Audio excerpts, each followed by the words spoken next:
Please give a very warm welcome to our first speaker, who is Sofia Garadulci, ESG and Strategic Activism, Corporate Governance.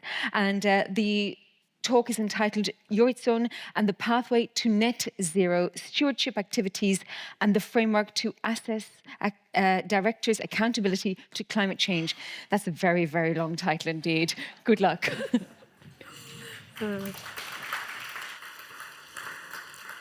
So, hello everyone. Today I'm going to talk about the role of stewardship and climate governance in achieving net zero, and in particular about our framework, Directors' Accountability. So first of all, I want to talk about the key trends of the latest proxy season. So the number of shareholder proposals continue to increase, even though the support decline. Some proposals are flagged as too vague or prescriptive by the investor. Governance proposals continue to be the main proposal that we see on the agenda. So, for example, for Eurizon, they are more than 95% of the proposal that we vote.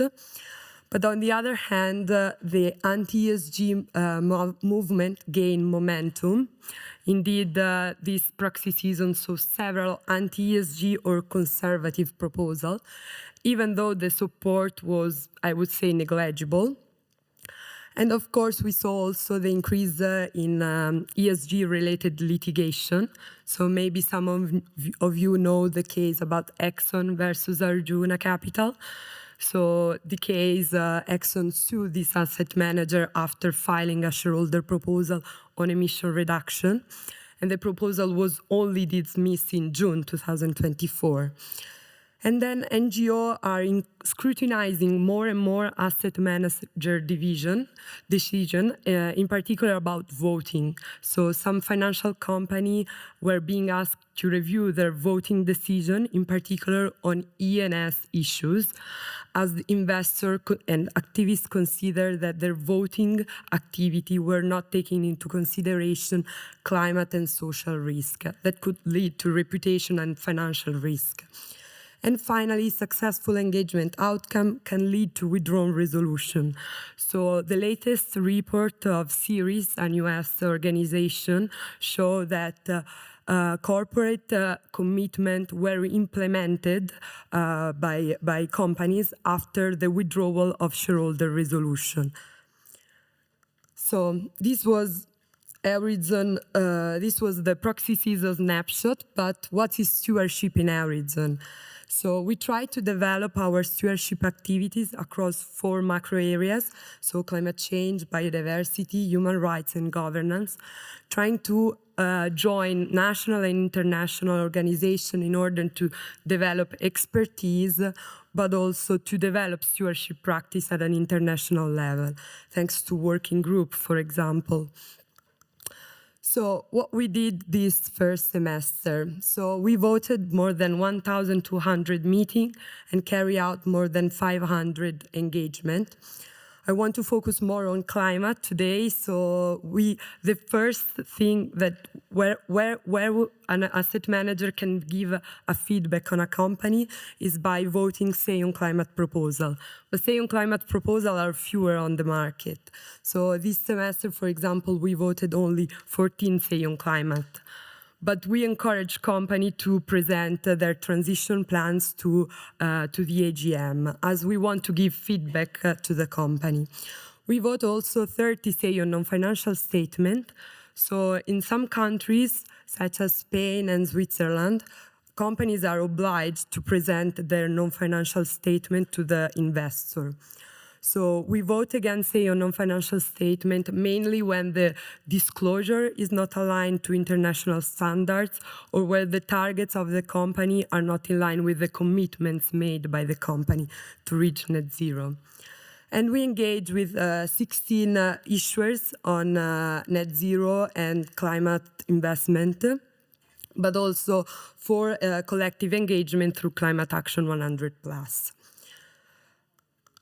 So this year we wanted also to analyze, this is a little bit complicated, don't be scared, but it's a graph that illustrates the average level of shareholder support based on the proposal that we vote. So we can see that, for example, sale of financial statements are rather frequent on the market and receive a high level of support. Say on climate, I would say that are not so frequent, but they receive a high level of support. Unfortunately, for example, we can see that proposals such as circular economy and biodiversity are less frequent and receive a low level of support.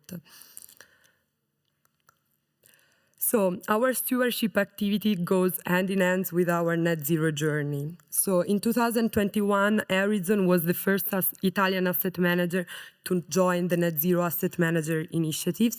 1 year later, we published our target.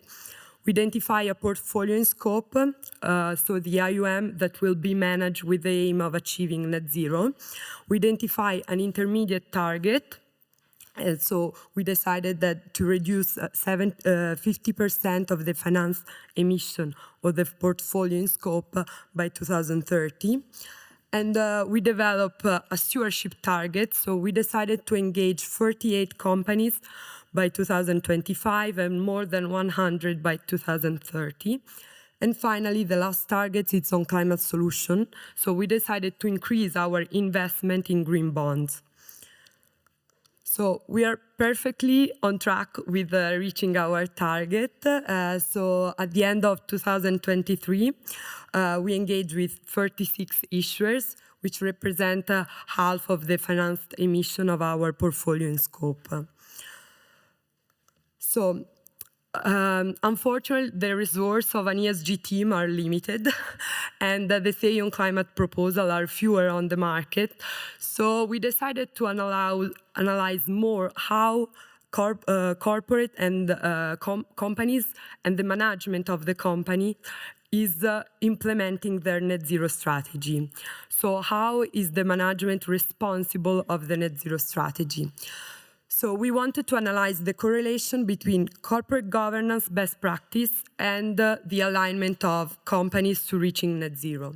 So in this picture shows, in fact, that companies that are aligned or aligning towards a net zero pathway are also the companies that have best corporate governance practice. So meaning that the board oversees climate-related issues.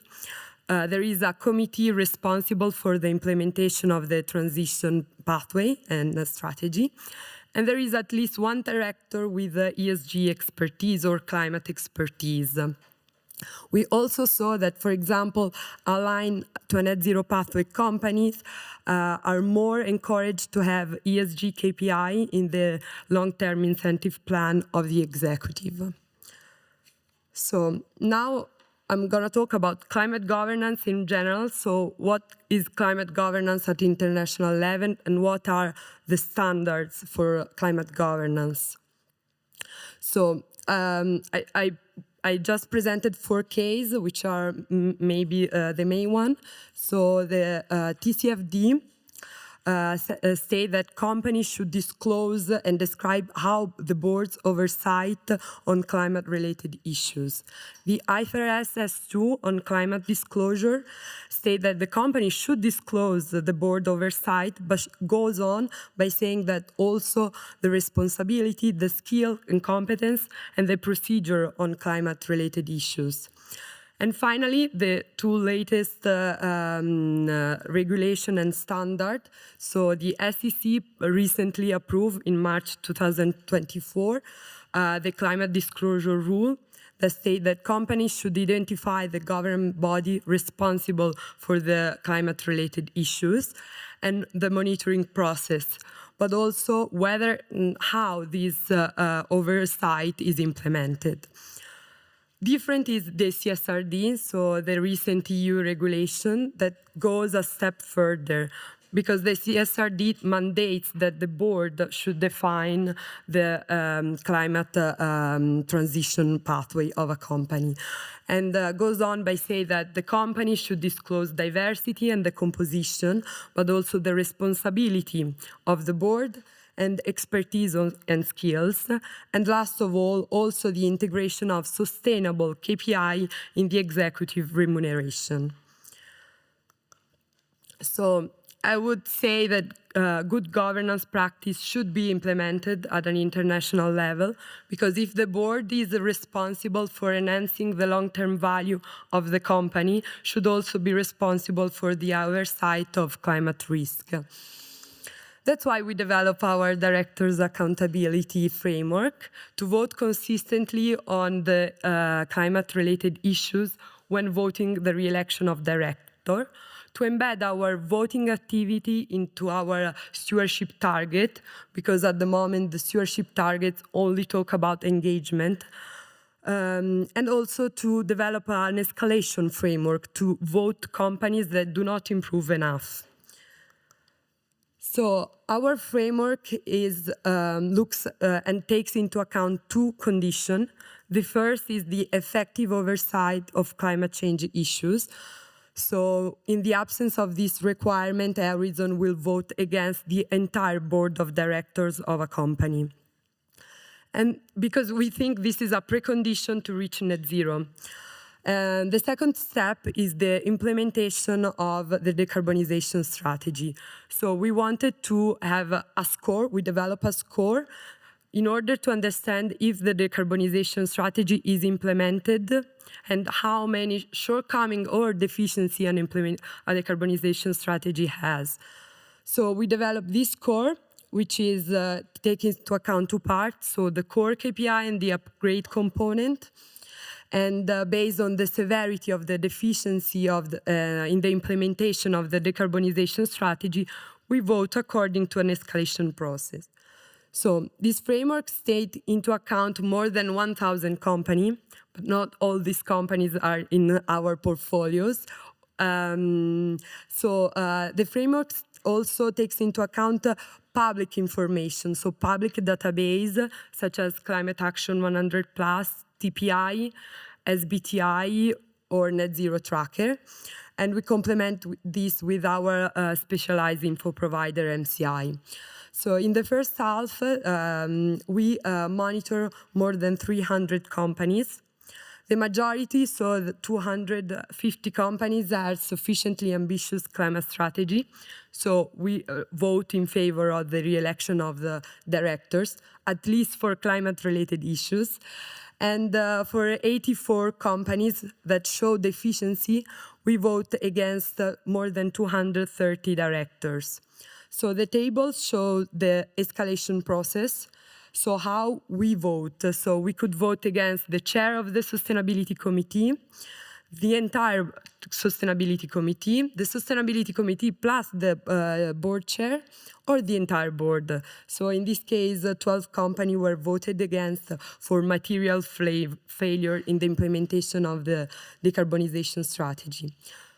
So this first half, we will vote against the entire board of 5 companies for the lack of oversight. We also vote against because of ESG controversies, even if these are more difficult to assess. And we take track, of course, of what companies are doing during time. So, for example, this year we vote against nearly 40 companies for the second year in a row, taking into consideration that last year we voted only 50 companies for the climate-related issues. So this is my last slide. So I think I left a lot of time for questions. So if you have doubts, and yeah. Okay.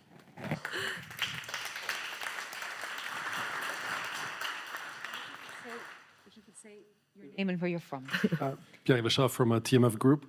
A question, so you're doing active voting, but within the CSRD, all of the companies in your portfolio that are in scope of CSRD, they all had to do their double materiality assessment. They also had to do the stakeholder surveys.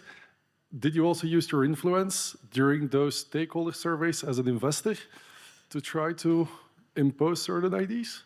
For the CSRD, you mean? Yeah, for their double materiality assessment that they need to do.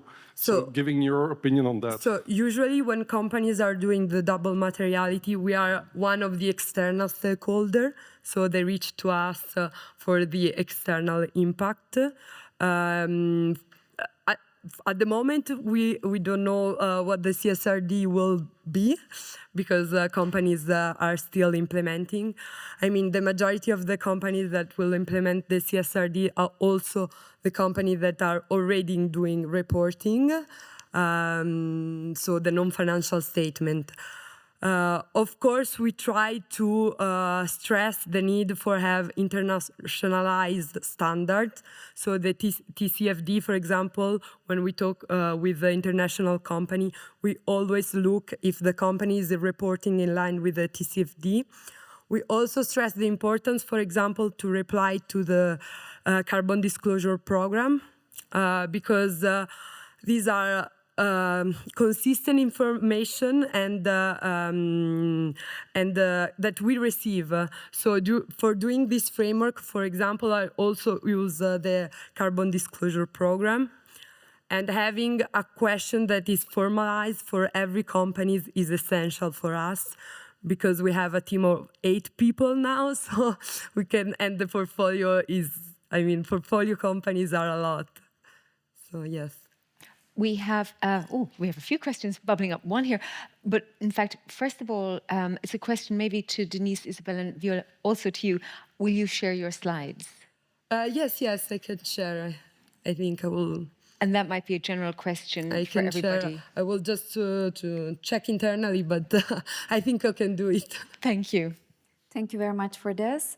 I have a clarification question. When I was having a look at your data set in the previous slides, this one, or if you want, I can go No, back. not necessarily, a few of them. So the question is, with your data set, I'm wondering regionally where this data is coming from, because anti-ESG movement, if I'm not mistaken, has started in the US, but I understand that it's not yet a movement in the Europe. Please correct me if I'm wrong, if it has started and if I missed it. And the region of your data, where is this coming from? So I will start by the anti-ESG movement. Yes, it's mainly US. Yeah. I mean, in general, shareholder proposals are mainly in the US. But there are also anti-ESG proposals that have been in the north of Europe. So the anti-ESG movement is not only in the US. Of course, it's more present, but our data actually are from the entire world. I didn't put the map of but this framework was mainly because last year we relied a lot on our proxy advisor. So we vote against when mainly the proxy advisor analyzed the decarbonisation strategy of companies, and we tried to add something, but it was not a consistent framework. So we tried to develop a framework that could take into account also, for example, Chinese companies, because ISS, our proxy advisor, which is one of the main one in the market, mainly look at climate action 100 plus companies. So, and by the name, it's like less than 200 company. So because 100 and plus. So there are mainly US company and some European company. But we wanted also to expand our universe. So the framework take into account a lot of a good part of the Asian market. Is more difficult to assess if there is a chair of sustainability committee. So for the majority of the Asian company, I'm looking at the annual report of the Chinese company and looking where is the chair responsible for the ESG issues. So yes, it's the framework is rather globally. Yeah. We have more questions. And just to encourage you all to say who you are and where you're from, in case other people want to contact you in the audience as well. Hi, my name is Maria and I'm an independent director. My question is on your voting. Do you have a feel for how many of the resolutions ended up failing that you didn't support?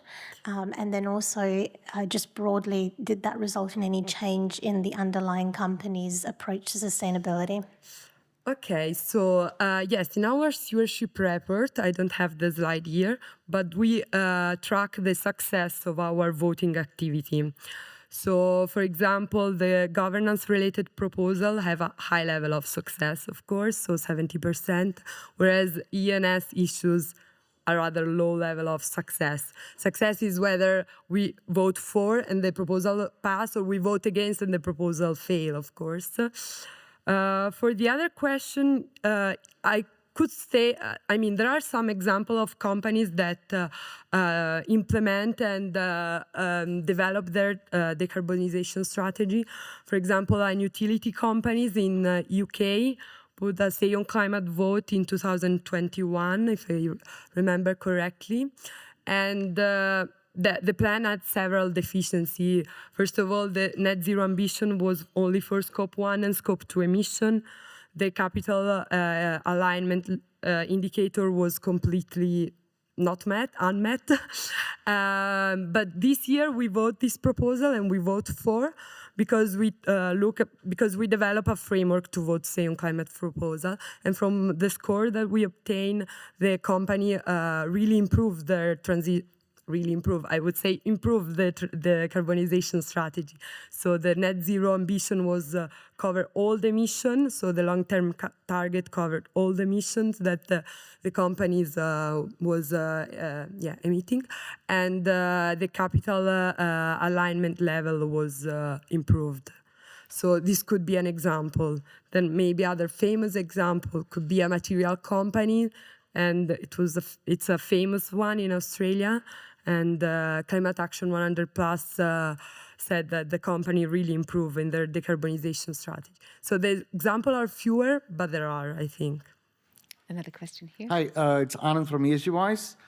Specific to the director's accountability framework, right? Are you looking for any specific skills on the board composition, or is it a general oversight or a dedicated ESG person that the directors oversee? Or is it a combination of both? So, like, what do you look at in the companies? No. When we engage and vote companies, especially say on climate, we look at skills in ESG issues. So we ask for company to have a skill matrix, which is really useful for us because we can understand which director have ESG and climate-related competence. We also look at diversity, but for the social side.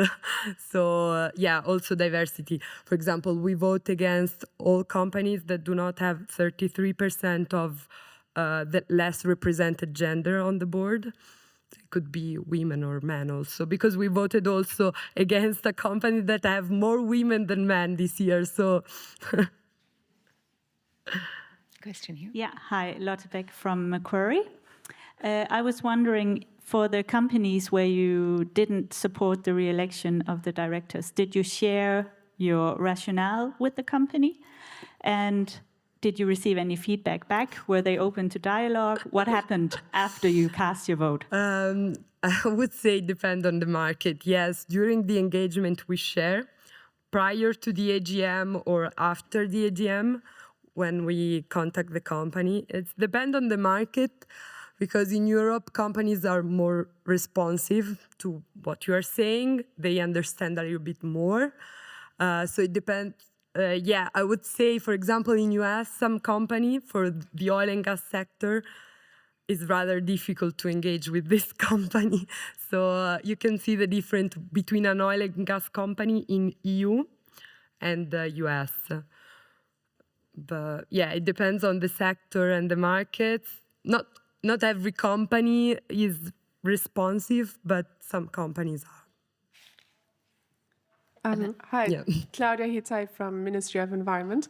I had a question on your slide where you were showing companies or directors aligned with the Paris Agreement, thinking about aligning. Yeah. So this one here, the last two ones show indicators based on climate objectives in the short term and in the long term. Yeah. And so, I mean, knowing, for example, Science-Based Targets Initiative, where if you have a long-term goal, you have to have a short-term goal, I was kind of surprised to see that actually, the orange committed to aligning were performing better. So just to understand, these are long-term incentive plan and short-term incentive plan. So the ESG target are not our target that the company implementing the remuneration scheme of the executive. So maybe, I don't know if that's true, that explains the definition, but I guess it's also still a little bit yeah, disappointing. it's a little bit interesting, I would say. But I think it's also because, for example, we can see that committed to align companies have short-term ESG KPI in the short-term incentive plan. And I think it's the level of awareness. So it's more easy to have ESG KPI in the short-term incentive plan than in the long one. Because in the short term, for example, are easier KPI to achieve in 1 year. Long term is our ESG KPI that you have to achieve during time. So for example, aligned company, I think it's a suggestion, I'm not, but who are more aware of the problem. And so also the management of the company is rather keen to have ESG KPI in the long-term incentive plan. Thank you, Claudia. I don't think we have any other questions from the floor, so perfect timing. Thank you so much, Sophia, for that opening keynote speech. Thank you.